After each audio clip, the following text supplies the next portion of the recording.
Doctor Varela Psi, Psi de psiquiatra, PSI, Doctor Varela Psi, así lo pueden encontrar en Instagram. Y nos habíamos metido a hablar del tema de los suicidios y la mar en coche porque devino de la charla del caso de Alberto Fernández, Alberto Nisman, nombramos recién también, etcétera. Y habíamos empezado preguntando si una persona si uno puede detectar en sesiones, en todo ese tipo de cosas, que una persona se va a suicidar. Porque lo primero que se me ocurre es decir, viste la típica, el suicida no te dice nada porque no quiere que se den cuenta, porque de verdad se quiere morir, entonces nadie se va a dar cuenta hasta que un día, sorprendiendo a todos, se haya matado. Puede haber depresiones y ese tipo de cosas que den indicios claros de que esa persona se va a suicidar. Se puede evaluar el riesgo suicida. Ahí está. O la suicidabilidad, claro. Inclusive. Está definida como término, es algo que se puede medir en una consulta. Y conocemos que hay factores que aumentan la suicidabilidad, factores que disminuyen la suicidabilidad de un paciente. ¿Existe la palabra y todo? Existe la palabra, existe el concepto, eso se mide en la consulta. Y conocemos algunas cosas que aumentan esa suicidabilidad y algunas cosas que la disminuyen. Que la suicidabilidad no es una certeza, es el riesgo. Vos evaluás el riesgo de que esa persona se suicide. Okay. Igual que evaluás que el cardiólogo no te puede decir en 2 meses vas a tener un infarto. Exacto. El cardiólogo te dice, mira, estos parámetros a mí me dicen que vos estás en un riesgo muy alto de tener un infarto. Entonces capaz que después no lo tenés y te pisa un colectivo y te moriste de otra cosa y nunca tuviste un infarto. Capaz que te dijo, y de acá a 2 meses hace algo porque te agarra y te agarró a los 20 minutos. Y sí, tampoco te va a dar un plazo, no te va a decir esto va a pasar de acá a 2 meses. Lo que te va a decir es, en este momento tu riesgo de que te pase esto es altísimo. Es altísimo o es alto. Y existe entonces la misma manera de medir el riesgo de que esta persona se suicide. El riesgo de que esta persona se suicide. Es altísimo. Por supuesto, es un método que es falible, igual que el del cardiólogo. O sea, no sé en qué grado son falibles cada uno, sería difícil de comparar, pero sí que no podés prevenir todos los infartos, ni tampoco podés detectar a todo el mundo certeramente el riesgo que tiene de infarto. No, aparte si estás hablando de riesgo obvio que es falible porque en realidad no es una persona preciso. Una persona que tiene un riesgo de infarto del 10% se puede morir de un infarto. Exacto. Porque hay 1 en 10 de que le dé un infarto. Y el que tiene 90 también, y los dos se van a morir una vez sola. Claro. Lo mismo pasa con la suicidabilidad. Y eso es algo que se va descubriendo de a poco, que en una sesión sola podés, tipo, lo agarré a mi hijo, lo llevé como pude a la consulta y en una sesión sola te podés tener una idea. Sí, hay veces que lo descubrís en el momento y que lo podés descifrar en el momento en situaciones de riesgo muy alto. Y hay veces que si el riesgo es más bajo, cuando el riesgo es muy muy alto de que algo pase, hay muchísimas probabilidades de que pase. Entonces si lo estás escuchando ese riesgo es que llegaste justo para intervenir. Entonces muchas veces sí, al primer contacto. Y hay casos que por ahí no pasan tanto en consultorio, pero sí en ambulancia, en servicios de urgencias, de gente que, no sé, literal en el borde del balcón. Entonces ahí tu riesgo de suicidarte es muy muy alto porque estás parado al borde del balcón. Claro, es verdad, ahí es un buen ejemplo. Entonces yo lo puedo evaluar bastante rápido que estás en un riesgo muy alto de suicidarte. Entonces vamos a intervenir. Vamos a primero bajarte del balcón. Después vamos a evaluar tu estado psíquico, te vamos a atender en consecuencia, te vamos a medicar, probablemente sigas un tratamiento y vamos a tratar de bajar ese riesgo. Que va a ir bajando cada vez más, empieza a bajar cuando te bajas del balcón. Pero apuntamos a que baje cada vez más. El ejemplo del balcón es perfecto. Ahí está, esa es la forma perfecta de explicarlo. Si vos estás parado al borde del otro lado de la baranda, en el balcón, colgado, diciendo me voy a tirar, tu riesgo de suicidarte es muy muy alto. Es muy muy alto y a medida que te vas bajando. Ahora, en una consulta, obvio que debe ser más difícil darse cuenta porque el del balcón me di cuenta yo. Yo hice el diagnóstico de que no necesito estudiar nada. Ustedes en el consultorio se darán más cuenta. La pregunta que te voy a hacer es ¿y ahí qué? Podés detectar niveles de riesgo más bajos que ese. Claro. Y cuando los detectás, según el nivel de riesgo y según cuál sea el proceso patológico que lo está llevando a ese nivel de riesgo, porque no es lo mismo el que está pensando en suicidarse porque está agobiado por deudas y está deprimido que el que quiere suicidarse porque tiene una voz en la cabeza que le dice que que se tiene que suicidar para salvar el mundo. Open the door. Por eso los dos Claro, se suicidan, o los dos están en riesgo de pensado. suicidarse, pero les pasan cosas distintas. Ni lo Entonces había los tenés que atender distinto. Les ofreces un tratamiento distinto. Claro. No, ahí abriste dos puertas que, claro, porque ni pensamos nosotros. Nosotros estábamos pensando en personas neuróticas, si querés. Claro. Personas que no tienen voces en la cabeza. Exacto. Que le dicen que se van a suicidar. Pero bueno, empecemos, si querés, con ese. Que en ese caso es la internación. Sí, en la mayoría de los casos, la intervención ante la situación de riesgo, cuando ese riesgo es muy alto, es una internación. Con la voluntad del paciente o sin la voluntad del paciente. El hecho de haber detectado ese riesgo te habilita legalmente a intervenir y a esa persona a internarla independientemente de su voluntad. Esa internación no va a durar para siempre, se lo va a atender hasta que ese riesgo cese, o por lo menos ese riesgo baje a un nivel considerable, como para permitir otro tipo de abordaje, y ahí se va a ir de alta. Y hay pacientes que se van de alta y se suicidan. No son la mayoría ni cerca, pero pasa. Claro. Es que es una... A ver, acá te lleva a la pregunta final de, bueno, de qué es lo que atiende la psiquiatría, entonces. Sí, yo no... A ver, entiendo que también puede pasar lo que dijiste vos, esto de que se sale internado del corazón y hizo 2 cuadras. Hizo 2 cuadras y se murió. Y le dio un infarto o lo que puede pasar. Y puede pasar. Me imagino que el riesgo, cuanto más tiempo estás internado, la probabilidad se va achicando, vas quedando mejor. Exacto, la buena respuesta al tratamiento va disminuyendo ese riesgo. Inclusive con un riesgo bajo puede pasar. Claro, sí, sí. También te lleva a la pregunta esa que vos me habías hecho antes. Bueno, alguien que se estaba por suicidar y que lo evitamos. Exacto. ¿Qué derecho tenemos nosotros de intervenir sobre su decisión de suicidarse? Yo no usé la palabra derecho, pero sí, más que derecho, porque ponerle que la ley lo ampare y la razón y la lógica ampare. Yo me quería suicidar, había puesto este ejemplo. Derecho en términos claro, humanos. Me tomé 10, el ejemplo era este, ¿no? Para retomarlo. Me tomé 10 pastillas para suicidarme, me desmayé, me llevaron al hospital, me hicieron la baja de estómago. Yo no tengo voces en la cabeza, ¿sí? No tengo esquizofrenia ni nada de eso. Simplemente estoy muy deprimido, por eso me tomé las 10 pastillas, etcétera. Me despierto en el hospital. Yo me quería morir. Entonces, ¿cómo van a hacer para evitar que tarde o temprano me mate igual? Está bien, el que escuchaba voces también se quería morir. Bueno, ni hablar, sí. Él también dijo, pero ¿por qué me están atendiendo si yo me quiero morir? Claro. Y en su realidad él se quiere morir y tiene ese derecho a morirse. Entonces, en la realidad del tipo deprimido no es simplemente una depresión, el tipo también está enfermo. Está sufriendo depresión. No soy un sano triste, claro, soy no un sos enfermo un sano de depresión. Triste, el caso fue el ejemplo es el tuyo. Claro. El de decir, bueno, una persona que solamente tiene depresión. Bueno, esa persona que solamente tiene depresión está sufriendo una enfermedad que lo está llevando a querer morirse.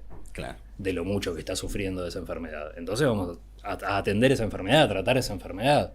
Y muchas veces esa enfermedad mejora y después el paciente se suicida por otra causa. Me acuerdo un caso de un paciente que es súper triste.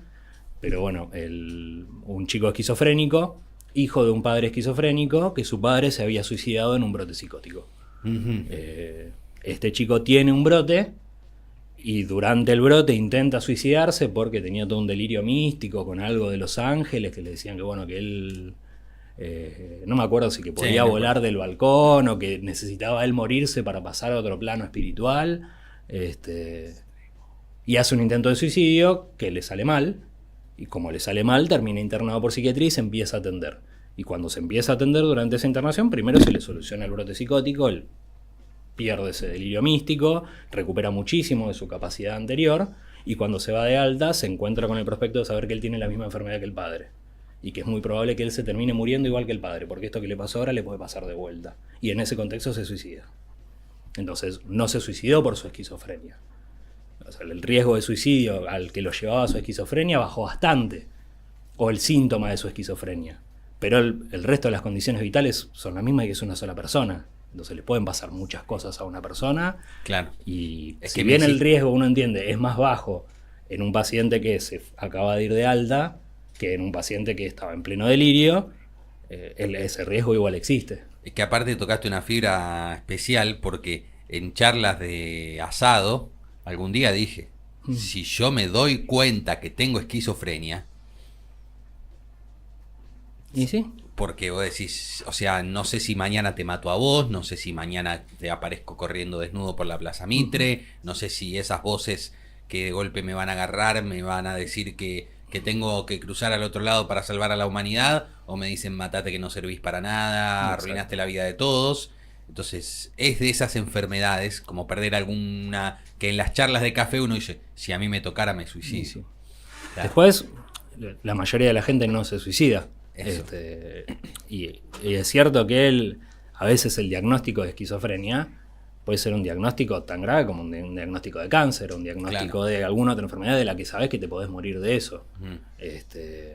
Que en todas las enfermedades o en todos esos diagnósticos así tan pesados existe un trabajo que se llama de psicoprofilaxis, en el cual se la prepara a la persona para recibir ese diagnóstico. Se hace una profilaxis psicológica. O sea, vamos a tener algunos cuidados, algunas precauciones para prepararte psicológicamente para esto que te está por pasar. Y la psicoprofilaxis se hace en externaciones, se hace también antes de cirugías, que por ahí en una cirugía vos no te vas a morir, pero lo cierto es que te van a partir en dos y te van a manosear el corazón. Claro, porque lo dice tan brusco. Exacto. No decirlo así es parte de un trabajo de psicoprofilaxis. Mira, che, y cortito esto, porque si no nos vamos de tema. ¿Existe mucho eso o está medio tirado así nomás? ¿La psicoprofilaxis? Sí, digo, porque ustedes son psiquiatras, pero en oncología, ¿existe eso o la mayoría le dicen al chabón, che, mira, no, tenés cáncer, anda a la siguiente oficina? Existe, debería existir más. Hay equipos que trabajan en eso. A veces el diagnóstico... Porque tampoco es tan puntual como eso, porque en el proceso de un diagnóstico te habla mucha gente. Y te viene a ver mucha gente. Entonces por ahí alguno te dice una cosa muy más brusca y otro te dice otra menos. El tema es qué construcción haces vos, o sea, con qué idea te quedás vos. De todo lo que te dijeron y de todo lo que estuvo pasando. Y el trabajo de la psicoprofilaxis es proteger esa idea. Claro. Que muchas veces en esos equipos hay un psicólogo de planta o un psicólogo externo que viene y que ve a los pacientes y que trabaja con los pacientes. A veces un psiquiatra también. Estamos hablando con el doctor Matías Varela, doctor Varela Psi, así lo encuentran en redes sociales, en Instagram. Surgió a hablar por lo que veníamos hablando de antes, de noticias políticas de ayer y hoy. Nos pusimos a hablar de la cuestión del suicidio y me decías... Se trata de curar esa depresión. Digo, una persona intentó suicidarse, le salió mal, sobrevivió. ¿Qué hacemos si la persona se quiere matar? Vos me explicabas, bueno, pero se quiere matar porque está enferma. No de esquizofrenia, ponele, pero está enferma de depresión. Exacto. Entonces hay que curar la depresión para que quiera dejar de matarse. ¿Qué pasa? No quiero traer ningún ejemplo, pero ¿qué pasa con el entorno? Porque, por ejemplo, en adicciones, en muchas cosas te dicen, bueno, sí, estuvo internado, pero volvió a su entorno y volvió a consumir porque no tiene más la señora que le hace la cama, que le hace el desayuno, que yo que sé cuánto, vuelve. Entonces esa misma persona que estuvo internada porque intentó suicidarse, a la que se le curó la depresión más grave, digamos, vuelve a su casa y sigue teniendo a la esposa denunciándolo por violencia de género, sigue sin tener ni un solo amigo al que ir, todo el mundo lo repudia, sabe que no va a tener plata y le quedan 40, 50 años que mantenerse y ni jubilación va a cobrar. Sí, capaz que le siguen pasando todas esas cosas, pero él ya no está deprimido. Entonces, capaz que las alternativas que tiene ante esa situación son otras. La depresión termina afectando la conducta y afecta la percepción de los hechos. No se ven las cosas igual cuando estás deprimido que cuando no estás deprimido, ni tampoco uno actúa igual cuando está deprimido que cuando no está deprimido. Entonces, al tratar la depresión, si bien los factores, o sea, las cosas que venían pasando van a seguir pasando, por lo menos tu prisma para verlo va a ser otro. Y tu capacidad de reacción ante eso va a ser otra. Entonces, por ahí lo evitás. Es lo mejor que se puede. Claro. Igual es muy loco porque existen estudios sobre suicidabilidad con fármacos. O sea, pastillas que disminuyen la suicidabilidad y que no se entiende bien cómo funcionan ni qué es específicamente lo que hacen, pero disminuyen el riesgo de que te suicides. Son combinaciones de psicofármacos que se encontraron que bajan la suicidabilidad. Okay. Y no se sabe que hagan mucho más que eso, pero la gente que lo toma se mata menos que la que no lo toma en esos momentos. Prueba y error, digamos. O sea, estudios, sí, probar, darle esto. Sí. Y también hay medicamentos, los antidepresivos, en las primeras semanas de tratamiento aumentan el riesgo de suicidabilidad. ¿Por qué? Es un problema, es un efecto adverso al que hay que prestarle atención, sobre el que hay que tener en cuenta cuando vas a indicar un antidepresivo, cuando le vas a dar un antidepresivo a alguien. Claro. Tener en cuenta que en las primeras semanas aumenta el riesgo de suicidabilidad. Si vas a tomar un antidepresivo, consulta a tu médico, no lo hagas vos solo. Exacto. Si vas a tomar un antidepresivo, consulta, que te lo indique un psiquiatra. Exacto, no te mediques solo con nada, pero... Con nada y tampoco con un antidepresivo. Y tampoco con un antidepresivo. Viste que ahora están muy de moda los antidepresivos caseros. No quiero meterme en temas que... Sí, no sé bien qué son. O sea, se los llama antidepresivos caseros, pero es una no mentira andás a eso, qué pero es. digo, antidepresivos caseros naturales, no sé si lo puedo decir al aire, pero no sé si sabés lo que hablo. No. Como unas drogas que puestas en dosis pequeñas funcionan como antidepresivo. ¿Marihuana? No, hongos alucinógenos. Hongos alucinógenos, ok. Y bueno, psilocibilina, entonces... psilocibina. Sí, habría que estudiarlo. Igual. No, sí, habría que... la verdad que no leí mucho sobre el tema. No sé cuáles son los efectos adversos de la psilocibina, pero es una sustancia igual que, no sé, la venlafaxina, o la sertralina, o un antidepresivo de los que vienen en pastilla. Este antidepresivo viene en un hongo, pero es una molécula igual y habría que estudiar a ver qué hace esa molécula. Okay. No todos los antidepresivos aumentan igual el riesgo de suicidabilidad. Claro, no todos son tan peligrosos, pero tampoco... No todos son tan peligrosos, no todos tienen el mismo perfil de efectos adversos. Yo lo que quiero decir, porque hasta no lo voy a nombrar, pero tengo un compañero que jugaba al fútbol conmigo que me decía, no, pero esto está re bueno, qué sé yo.